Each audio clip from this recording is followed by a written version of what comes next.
नमस्कार दोस्तों, स्वागत है आपका आज के राजस्थान के मुख्य समाचारों में।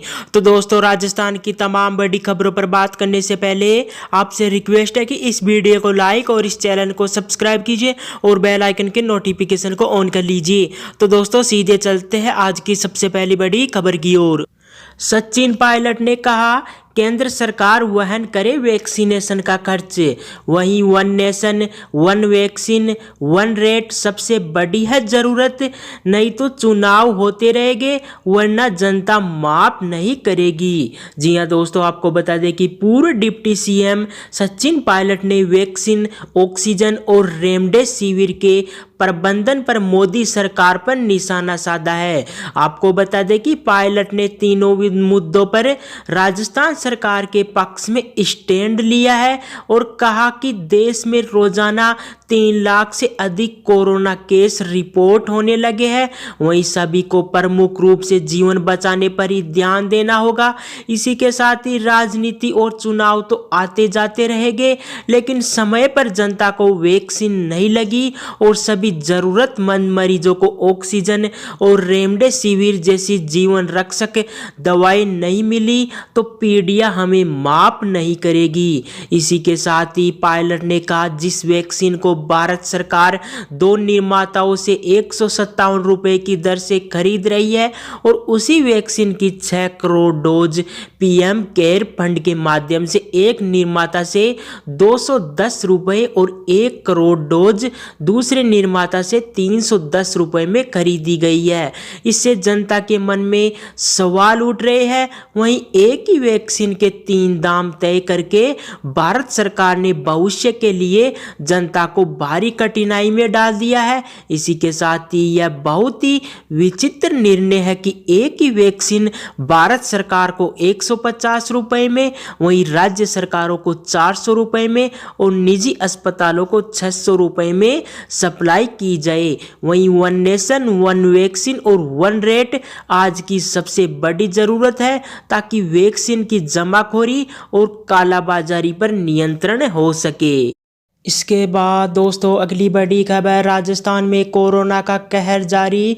पिछले 24 घंटे में 14,468 पॉजिटिव केस मिले, वहीं 59 लोगों की भी मौत हो गई। इसी के साथ ही सीएम ने कहा कि 30 अप्रैल तक का समय बेहद मुश्किल है। जी हां दोस्तों, आपको बता दें कि राजस्थान में कोरोना से हालात रोज बिगड़ते जा रहे हैं। आपको बता दें कि पिछले 24 घंटे में राजस्थान में 14,468 नए पॉजिटिव केस मिले हैं, जबकि 59 लोगों की भी मौत हो गई है। इसी के साथ ही बढ़ते केसों के कारण अस्पतालों में व्यवस्थाएं चरमरा रही है, वहीं लोगों को बेड नहीं मिल पा रहे हैं। इसी के साथ ही वहीं ऑक्सीजन और जीवन रक्षक दवाओं की भी किल्लत ने सरकार और प्रशासन की चिंता और बढ़ा दी है। वहीं मुख्यमंत्री अशोक गहलोत ने खुद माना है कि आगामी 30 अप्रैल तक का समय राज्य के लिए बहुत मुश्किलों भरा है। इसलिए उन्होंने राज्य के सभी सांसदों से अपील की है कि वे केंद्र सरकार के सामने ऑक्सीजन और दवाइयों के मामले में राजस्थान की बात गंभीरता से रखें। इसके बाद दोस्तों, अगली बड़ी खबर, पूर्व सीएम वसुंधरा राजे ने कहा, कोविड के समय राजनीति नहीं बल्कि राज्य नीति पर चलना होगा। जी हाँ दोस्तों, आपको बता दें कि कोरोना संकट और वैक्सीनेशन को लेकर कांग्रेस और भाजपा के बीच चल रही बयानबाजी के बीच पूर्व मुख्यमंत्री वसुंधरा राजे ने कहा कि कोरोना के समय राजनीति नहीं बल्कि राज्य नीति पर चलना होगा। इसी के साथ ही वसुंधरा राजे ने कहा कि कोविड के कारण देश ही नहीं बल्कि हमारा प्रदेश भी संकट से गुजर रहा है। ऐसी स्थिति में डरने की नहीं बल्कि सावधानी बरतने की जरूरत है। उन्होंने कहा कि अगर हम स्वेच्छा से घर पर रहते हैं तो इसका फायदा परिवार को ही नहीं बल्कि पूरे प्रदेश को होगा। वही मास्क पहनोगे और हाथ धोओगे तो इसका लाभ भी सबको मिलेगा। इसके बाद दोस्तों अगली बड़ी खबर, 18 से अधिक उम्र के लोगों का वैक्सीनेशन 24 अप्रैल से कोविन पोर्टल पर शुरू होगा रजिस्ट्रेशन।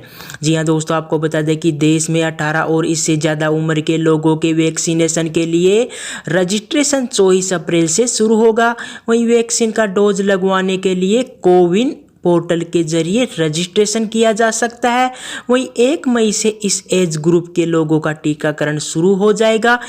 इसके बाद दोस्तों अगली बड़ी खबर, 14 नई श्रेणियों के दिव्यांग जन रोडवेज में कर सकेंगे निःशुल्क यात्रा।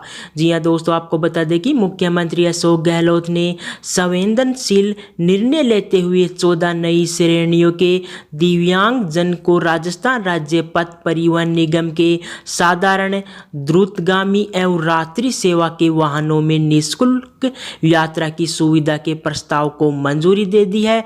आपको बता दें कि इस मंजूरी के बाद केंद्रीय दिव्यांगजन व्यक्ति अधिकार अधिनियम 2016 में शामिल तेजाब हमला पीड़ित, वहीं स्वलीनता, प्रेमस्तिष्कघात, क्रोनिक न्यूरोलॉजिकल कंडीशन, इसी के साथ ही बोनापन, हीमोफीलिया, अधिक रक्तचाप, वहीं बहुनिशक्तता यानी अंधा एवं बहरापन, इसी के साथ ही पार्किंसन रोगी, sickle cell disease, specific learning disability, वाक एवं भाषा निशक्तता, मांसपेशीय दुर्विकास, मल्टीपल स्क्लेरोसिस तथा थैलेसीमिया से पीड़ित 14 श्रेणियों के व्यक्तियों को राजस्थान रोडवेज की बसों में निःशुल्क यात्रा की सुविधा मिल सकेगी।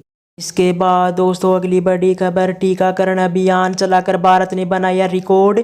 जी हाँ दोस्तों, आपको बता दें कि कोरोना के खिलाफ देश भर में चल रहे टीकाकरण अभियान में भारत दिन प्रतिदिन नए रिकॉर्ड बना रहा है। आपको बता दें कि टीकाकरण में आई है तेजी, इस देश को न सिर्फ आत्मनिर्भरता की ओर ले जा रही है बल्कि वैश्विक पटल पर इस वायरस के प्रति चल रही लड़ाई को और मजबूती प्रदान कर रही है। वहीं भारत में अब तक कुल 13,23,30,664 से भी ज़्यादा लोगों को कोरोना वायरस का टीका लगाया जा चुका है। वहीं बीते दिन यानी 21 अप्रैल को देश भर में 22 लाख से अधिक लोगों को यह टीका लगाया गया है।